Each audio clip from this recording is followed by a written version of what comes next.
Bien, bonjour chers élèves. Voilà, donc là nous allons faire notre deuxième séance donc de programmation sur MBlock. Donc déjà une première chose, pourquoi MBlock?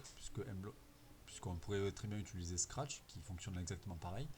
Bien la réponse est simple, c'est que MBlock en fait est un logiciel qui permet en plus de contrôler des cartes électroniques de type Arduino. Pour ceux qui sont intéressés, Arduino sont des cartes électroniques qu'on peut trouver sur internet autour de 15-20 euros et qui permettent en fait de faire la programmation d'objets. Il existe aussi des robots programmables pour des budgets un peu plus élevés. Donc plus tard on travaillera sur ces cartes électroniques, c'est pour ça que c'est intéressant de s'entraîner directement sur MBlock. Donc pour aujourd'hui on va continuer avec la séance de la dernière fois, on va essayer de faire bouger notre panda mais de manière un petit peu plus fluide. Alors déjà on va s'intéresser à notre panda, on va voir qu'ici en fait dans objet, on va voir que notre panda a en fait deux costumes. Donc si on veut regarder les costumes du panda, ils sont ici. Et on s'aperçoit effectivement qu'il y a un costume ici et un deuxième costume ici. Et donc grâce à ces deux costumes, on va pouvoir simuler un déplacement du panda. Donc je reviens au départ sur mon panda. Et donc on va commencer notre programme. Alors pour commencer un programme, il faut déjà un déclencheur. Souvent ça va être le drapeau vert. Et on va dire drapeau vert. Lorsque j'appuie sur le drapeau vert, qui est aussi ici, à ce moment-là, on va lui faire dire bonjour. Voilà, démonstration, bonjour, pendant 2 secondes. Et maintenant, on va faire déplacer notre panda. Donc nous allons mettre notre déclencheur, ici, événement. Quand la touche droite est pressée, à ce moment-là, notre panda va se déplacer vers la droite. Donc on va lui dire de bouger de 10 pas, sans oublier de se mettre dans la direction vers la droite. Il est déjà vers la droite. Démonstration, mon panda avance, mais c'est pas encore fluide. Donc on va rajouter maintenant le costume, le fameux costume. Donc on va aller dans apparence et on va lui dire de passer au costume suivant. Dès que je vais appuyer sur la flèche droite, le panda va avancer et changer de costume. Et on aura l'impression qu'il se déplace.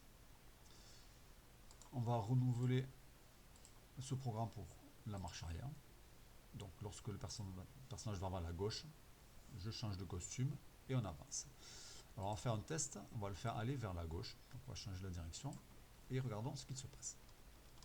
Le panda marche au plafond, c'est un problème. Donc on va y remédier, on va refaire partir notre panda vers la droite et nous allons le faire aller vers l'arrière. Donc au lieu d'avancer de 10 pas, il va avancer de moins 10 pas. Donc je le fais aller vers l'avant et ensuite vers l'arrière, donc il recule. Voilà.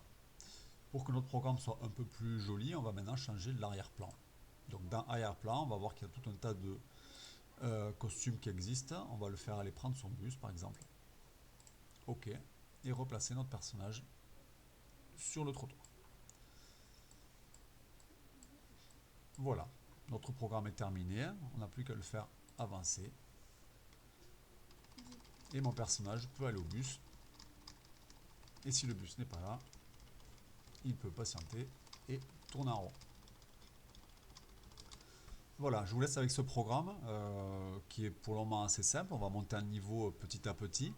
N'hésitez pas à vous entraîner.